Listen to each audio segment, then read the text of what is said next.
မင်္ဂလာပါခုပို့ချမဲ့သင်ခန်းစာကတော့အဝေးသင်တက္ကသိုလ်စရုပ်ထနှစ်သိပ္ပံယူပဗေဒအထူးပြုကျောင်းသားကျောင်းသူများအတွက် Physics 4102 Electronics ဘာသာရပ် Chapter 1မှာ Introductory Concepts နဲ့ပတ်သက်တဲ့အကြောင်းအရာတွေကိုပို့ချပေးမှာဖြစ်ပါတယ်ဒီနေ့ခေတ်မှာ Digital Technology ကို Computer, Television, Radar, ဆက်လက်နက်ပစ္စည်းများဆေးပညာသုံးကိရိယာများစက်မှုလုပ်ငန်းများမှာအသုံးပြုလျက်ရှိပါတယ် Electronic circuits တွေကို Digital နဲ့ Analog ဆိုပြီးခွဲခြားနိုင်တယ် Digital quantity ကပြတ်တောင်းတန်ဖိုးတွေရှိပြီး Analog ကတော့အဆက်မပြတ်ပြောင်းလဲနေတဲ့တန်ဖိုးတွေရှိပါတယ်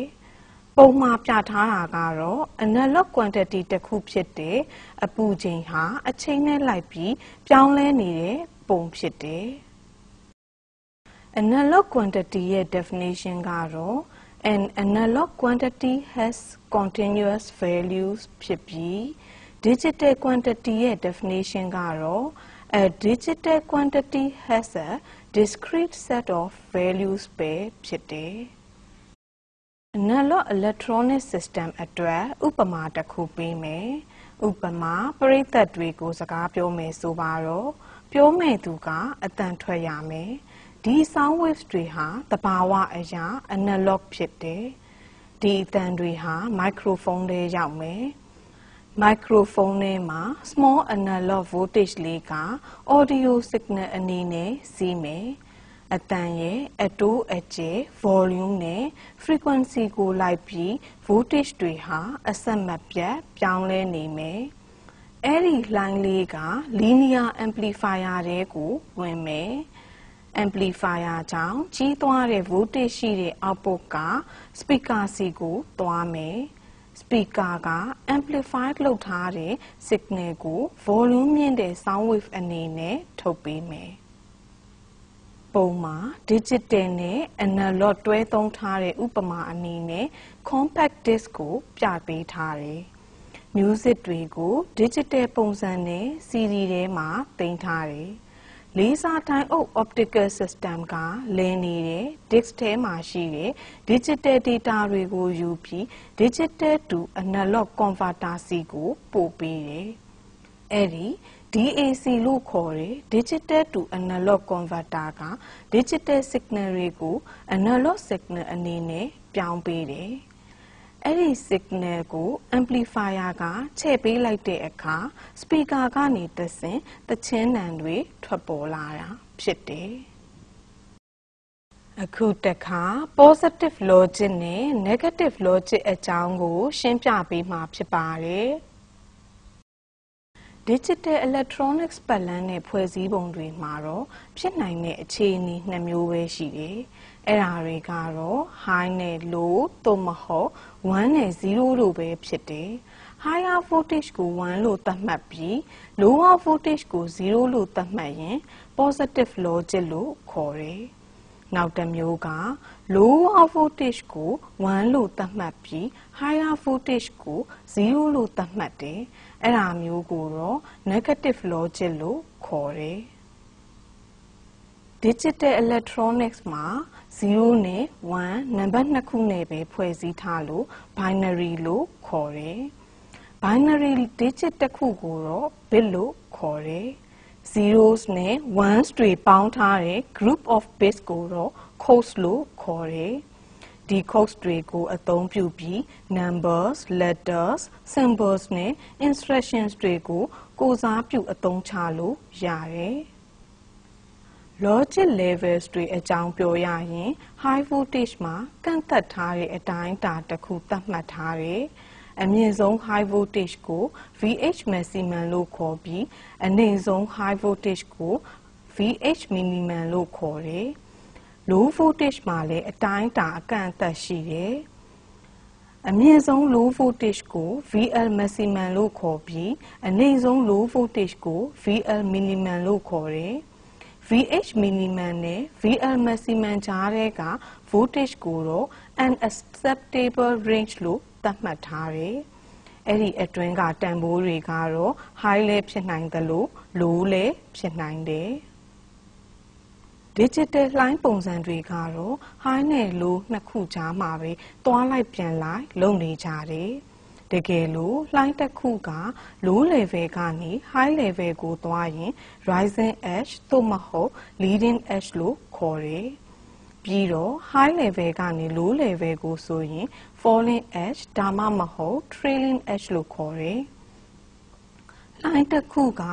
rising edge နဲ့စပြီး falling edge နဲ့ဆုံးရင် positive going past လို့ခေါ်ပြီးလှိုင်းတစ်ခုက falling edge နဲ့စပြီး rising edge နဲ့ဆုံးရင် negative going past လို့ခေါ်တယ်။အကယ်၍ past တစ်ခုရဲ့ falling နဲ့ rising edges တွေဟာ zero time အတွင်းချက်ချင်းပြောင်းသွားရင်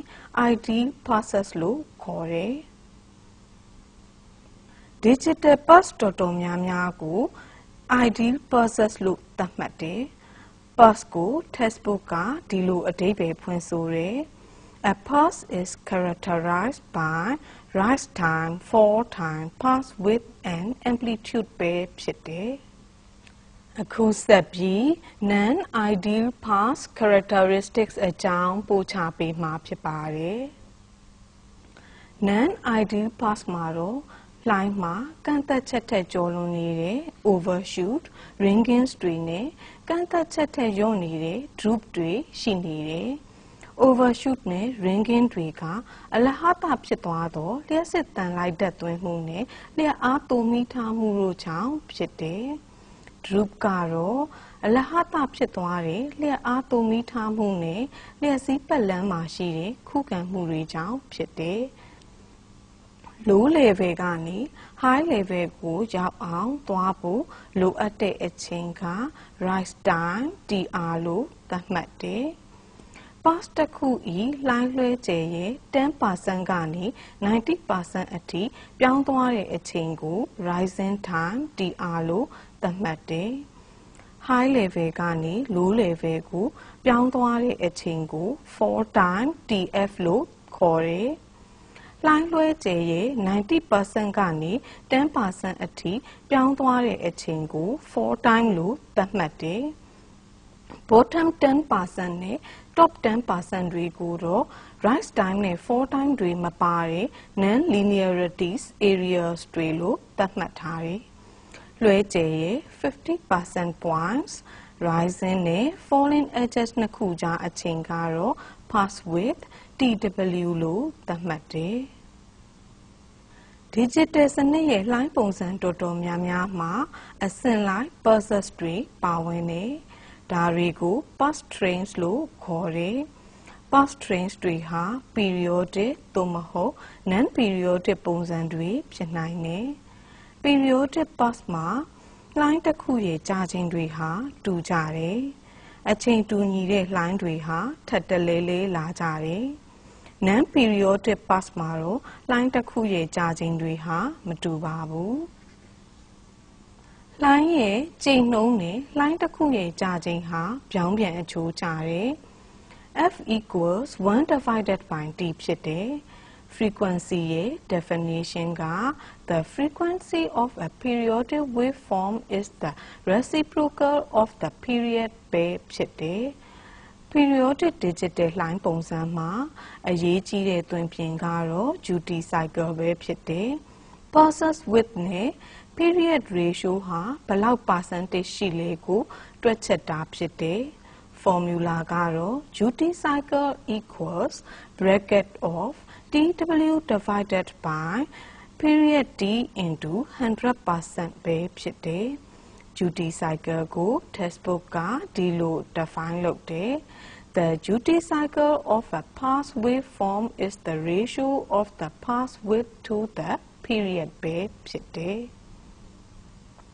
အခု textbook page number 5မှာရှိတဲ့ example 1.1 ကိုကြည့်မယ်မေးခွန်းကဒီလိုဆိုတယ် figure 1.7 မှာ periodic digital waveform တစ်ခုပြပေးထားတယ်အချိန်ကိုမီလီစက္ကန့်နဲ့တိုင်းထားတယ်ပုံကိုကြည့်ပြီး period ရဲ့လှိုင်းတစ်ခုရဲ့ကြာချိန် frequency ချိန်နှုန်းနဲ့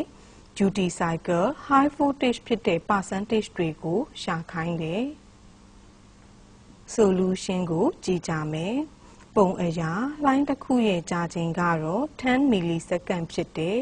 frequency ချိန်နှုန်းကိုရှာဖို့ f equals 1 divided by t ပုံသင်နည်းကိုသုံးရမယ်ဒီနေရာမှာ10 millisecond အစားသွင်းလိုက်ရင် frequency 100 Hz ရမယ် duty cycle အတွက် tw divided by period t into 100% ပုံသင်နည်းသုံးရမယ်ပုံမှာ tw 1 millisecond ကိုအစားသွင်းလိုက်ရင် duty cycle 10% ရတယ်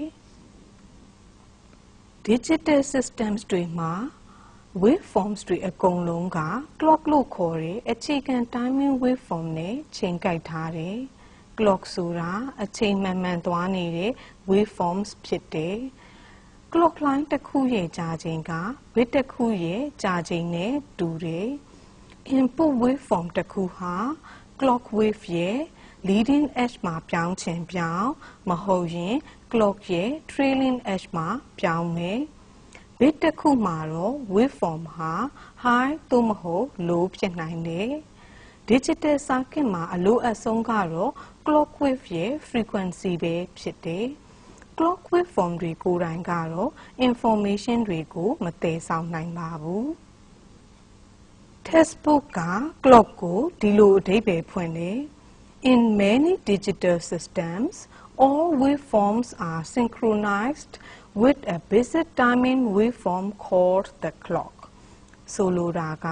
digital ပုံစံမှာ line ပုံစံတွေကို clock လို့ခေါ်တဲ့အခြေခံ timing waveform နဲ့ချိန်ကိုက်ထားတယ် အခု textbook page number 8 က example 1.2 ကိုကြည့်မယ်မေခွန်း A ကဒီလိုဆိုရယ် figure 1.11 မှာ waveform A ရဲ့ bit 8 ခုကိုအစဉ်လိုက်သယ်ပို့ပေးမယ်စုစုပေါင်းအချိန်ကိုလိုချင်တယ်ဘယ်ဘက်အစွန်းဆုံး bit ကပထမဆုံးစတင် transfer လုပ်တာဖြစ်တယ်အဖြေကိုကြည့်မယ် time reference အနေနဲ့1 megahertz clock ကိုသုံးတယ်အဲ့ဒီတော့ total time ဖြေဖို့အတွက်ပထမဆုံး period ကိုရှာမယ် formula t equals 1 divided by f ကိုသုံးမယ်အဲ့ဒီအခါ frequency 1 megahertz ထည့်လိုက်ရင်1 microsecond ရတယ် line မှာ bit တစ်ခုပို့ဖို့1 microsecond ကြာရင် bit 8 ခုအတွက်8 microsecond ကြာမယ် waveform A မှာ bit time က high ဖြစ်နေရင်1ကိုပို့တာဖြစ်ပြီး bit time က low ဖြစ်ရင်0ကိုပို့ပေးတာဖြစ်တယ်မေခွန်း B ကဒီလိုဆိုတယ်တူညီတဲ့ bit 8 ခုကို parallel ပို့ရင်စုစုပေါင်းအချိန်ဘယ်လောက်ကြာမလဲလို့မေးတယ်အဖြေက parallel ပို့ရင်8ခုလုံးကိုတပြိုင်နက်ပို့တာမို့လို့1 microsecond ပဲကြာမှာဖြစ်တယ် input wave နှစ်ခုသို့မဟုတ်နှစ်ခုထက်ပိုတဲ့အခါ timing diagram ဆွဲကြည့်နိုင်တယ် timing diagram ဆိုတာ line ပုံစံတွေကို graph တစ်ခုထဲမှာဖော်ပြပေးထားတာဖြစ်တယ်အဲ့ဒီအခါ line တစ်ခုနဲ့တစ်ခုဘယ်လိုဆက်ဆက်လဲတိကျတဲ့အချိန်တစ်ခုအတွင်းမှာ waveforms တွေဟာ high state မှာရှိလား low state မှာရှိလားဆိုတာအလွယ်တကူသိနိုင်တယ် timing diagram ရဲ့ definition ကတော့ a timing diagram is an arrangement of two or more waveforms showing their relationship with respect to time လို့ဆိုရယ်ဆက်ပြီးတော့ binary data တွေကို serial ပုံစံ parallel ပုံစံတွေနဲ့ transfer လုပ်ပုံကိုပြောကြားပေးမှာဖြစ်ပါတယ် data transfer အကြောင်းပြောမယ်အစုလိုက် bits တွေရှိတဲ့ data တွေဟာ information တွေကိုသယ်ဆောင်လာတယ် digital waveforms တွေဟာ digital system တစ်ခုအတွင်းမှာ circuit တစ်ခုကနေတစ်ခုပို့ပေးနိုင်တယ် digital systems တစ်ခုကနေနောက်တစ်ခုကိုလည်းပို့ပေးနိုင်တယ်ဥပမာကွန်ပျူတာရဲ့ memory ထဲမှာ binary ပုံစံနဲ့တူလောင်ထားတာတွေကို CPU ထဲကိုပေါင်းဖို့အတွက်ပို့ပေးရတယ် ပေါင်းလက်ကိုမော်နီတာကိုပေးပို့ပြီးပြပေးတယ်။ဒါမှမဟုတ် memory တွေကိုပြန်ထည့်ပေးတယ်။ binary data တွေကို serial သို့မဟုတ် parallel နည်းတွေနဲ့ပို့ပေးနိုင်တယ်။ wave တွေက serial ပုံစံနဲ့ပို့ရင် bit 8 ခုဆိုရင်အချိန်8ခုစာကြာလိမ့်မယ်။ parallel ပုံစံနဲ့ဆိုရင် bit 8 ခုပို့လေ bit 1 ခုစာပဲကြာလိမ့်မယ်။အခုတခါအခြေခံ logic gate 3မျိုးဖြစ်တဲ့ NOT gate, AND gate နဲ့ OR gate တွေအကြောင်းပြောကြားပေးမှာဖြစ်ပါတယ်။ NOT gate နဲ့လှုပ်ဆောင်တဲ့ logic circuit ကို inverter လို့ခေါ်တယ်။ input က high ဖြစ်ခဲ့ရင် output က low ဖြစ်ပြီး input က low ဖြစ်ခဲ့ရင် output က high ဖြစ်တယ်။ AND gate ကတော့ input 2 ခုလုံး high ဖြစ်မှ output က high ဖြစ်မယ်။ input မှာအနည်းဆုံး low တစ်ခုပါတာနဲ့ output က low ဖြစ်မယ်။ OR gate ကတော့ input 2 ခုလုံး low ဖြစ်မှ output က low ဖြစ်မယ်။ input မှာ high တစ်ခုပါတာနဲ့ output က high ဖြစ်သွားမယ်။ AND gate နဲ့ OR gate တွေဟာ input ဘယ်လောက်များများ output တစ်ခုပဲထုတ်ပေးမှာဖြစ်တယ်။ D, AND, OR, NOT gate တွေပေါင်းပြီး logic လှုပ်ဆောင်ချက်တွေဖြစ်တဲ့ နှိုင်းယှဉ်ခြင်း၊ကဏန်းသင်္ချာတွက်ချက်ခြင်း၊code ပြောင်းလဲခြင်း၊နံပါတ်ကို code ပြောင်းခြင်း၊code ကိုနံပါတ်ပြောင်းခြင်း၊ဒေတာများကိုရွေးချယ်ခြင်း၊ရေတွက်ခြင်းနဲ့သိုလှောင်ခြင်းတွေကို ပြုလုပ်နိုင်တယ်။ code ဆိုတာကိုဒီလိုအဓိပ္ပာယ်ဖွင့်ဆိုတယ်။ A code is a set of bits arranged in a unique pattern and used to represent specified information. code ဆိုတာ information တစ်ခုကိုကိုးစားပြုပြီးစုဝေးထားတဲ့ bit အစုအဝေးပဲဖြစ်တယ်။အခုဆက်ပြီး data selection function အကြောင်းပို့ချပေးမှာဖြစ်ပါတယ်။ဒီမှာ multiplexer နဲ့ demultiplexer တွေအကြောင်းကိုလည်းရှင်းလင်းပေးသွားမှာဖြစ်ပါတယ်။ multiplexer ကိုအတိုကောက် mux လို့ခေါ်တယ်။ဒါကတော့ input line တွေအများကြီးထဲက digital data တွေကိုတိကျတဲ့အချိန်တစ်ခုအတွင်းမှာ